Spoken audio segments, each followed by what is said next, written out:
minasyaitonirrajim. Bismillahirrahmanirrahim. Kali ini saya perjalanan menuju ke Habib Soleh Tanggul.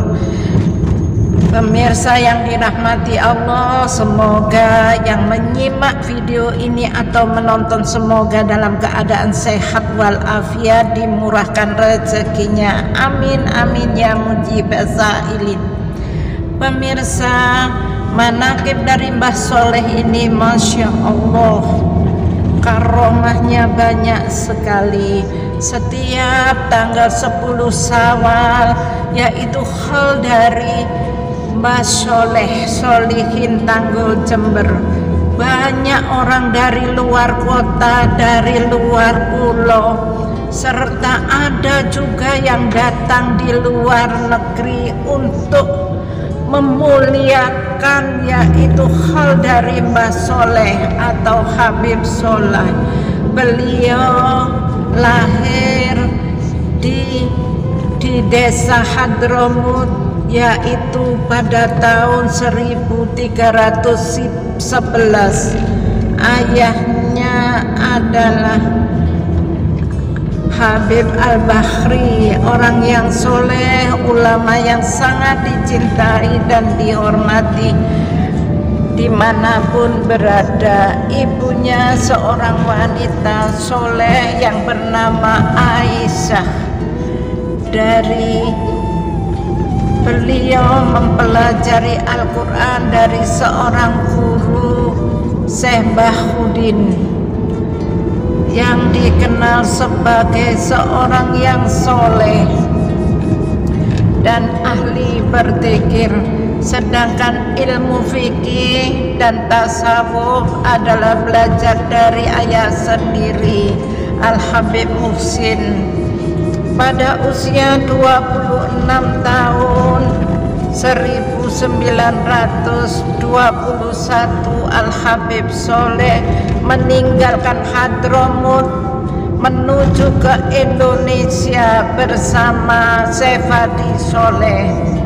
Sesampai di Indonesia, beliau singgah di Jakarta.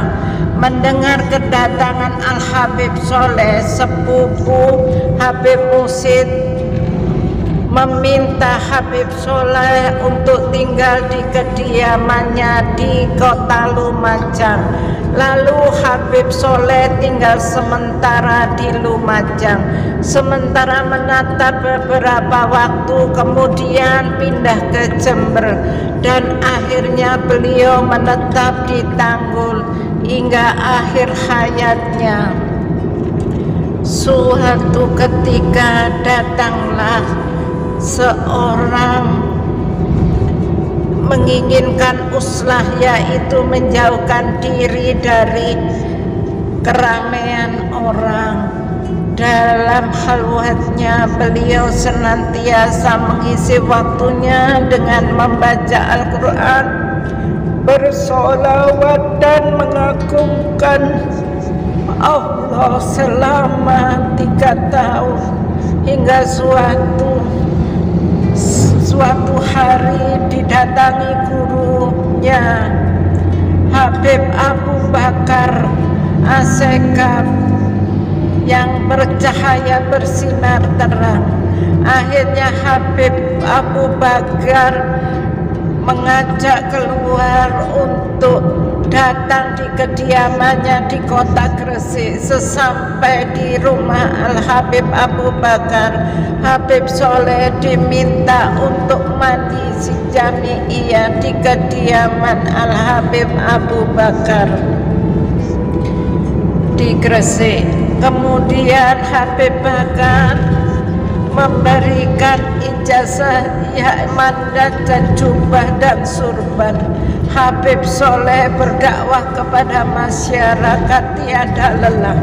Beliau mengajak umat selalu berjamaah antara Maghrib dan Isya. Beliau membaca Al-Quran.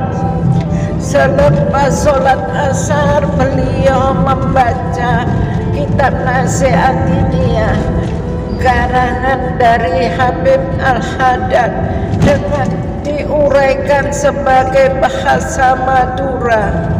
Tujuannya masyarakat supaya paham berbagai aktivitas, antara lain beliau lakukan dengan mengadakan berbagai pengajian. Beliau dikenal karena akhlaknya dan karomahnya. Beliau tidak pernah menyakiti orang lain. Beliau berusaha menyenangkan orang lain, tidak pernah menolak apa yang menjadi permintaan orang. Beliau selalu melapangkan hatinya yang sedang dalam keadaan kesusahan. Bagi orang yang mempunyai masalah, keikhlasan dan keluhuran budi pekerti dari Habib Soleh sangat dicintai dan dihormati oleh masyarakat. Dan semua orang yang dekat dengan Habib Soleh merasakan nyaman. Ini karena perhatian Habib Soleh terhadap semua orang yang ditemuinya. Beliau adalah seorang yang memiliki kepedulian orang miskin, para janda dan anak yatim. Beliau tidak pernah sepi dari kunjungan orang.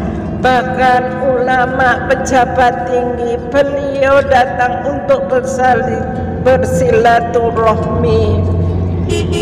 Al-Habib Soleh melayani tamunya dengan sangat cinta. Siapapun yang bertamu dijamu semua. Beliau menimba sumur sendiri untuk tamunya. Habib Soleh begitu hormat kepada tamunya. Beliau tak akan menyentuh hidangan itu sebelum tamu itu memakannya. Sebagaimana sabda Rasulullah, barang siapa yang beriman kepada Allah di hari akhir, hendaklah menghormati tamunya. Ia memuliakan tamunya. Satu, pentingnya sholat 5 waktu bagi siapa yang meninggalkannya. Yang kedua, besarnya kedudukan orang tua dan berbakti kepada orang tua. Yang ketiga, ancaman bagi orang yang mendurhakai orang tua. Kemudian orang harus silaturahmi dengan baik, maka Allah akan memanjangkan usianya. Berikut permisal, yaitu ada karomah dari Habib Soleh. Tentang Habib Soleh Tanggul tidak lepas dari peristiwa yang mempertemukan Nabi Khidir alaihi salam. Layaknya orang keturunan Arab, Sayyid Tuan, suatu gelar untuk kehormatan keturunan Nabi Muhammad. Habib Soleh dekat dengan stasiun kereta api. Tiba-tiba Habib Soleh membawa 10 rupiah. Karena hanya itu yang dimiliki. Pengemis itu meminta, tidak berikan, dan datang lagi meminta, tidak ada. Ia pergi lagi. Lalu datang yang ketiga kali, didapati jawaban yang sama.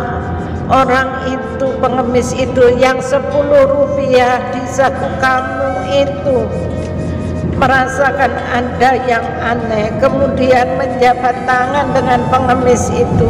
Ketika berjabat tangan, jempolnya itu lembut, tiada tulangnya. Menurut beberapa kitab klasik adalah ciri fisik Nabi Khidir. Terima kasih pemirsa yang sudah menyimak video ini, semoga bermanfaat. Jangan lupa untuk like dan subscribe. Terima kasih atas kebaikan Anda. Semoga Anda selalu dalam keadaan sehat walafiat, berlimpah rezekinya tanpa susah payah dan barokah. Amin amin ya robbal alamin.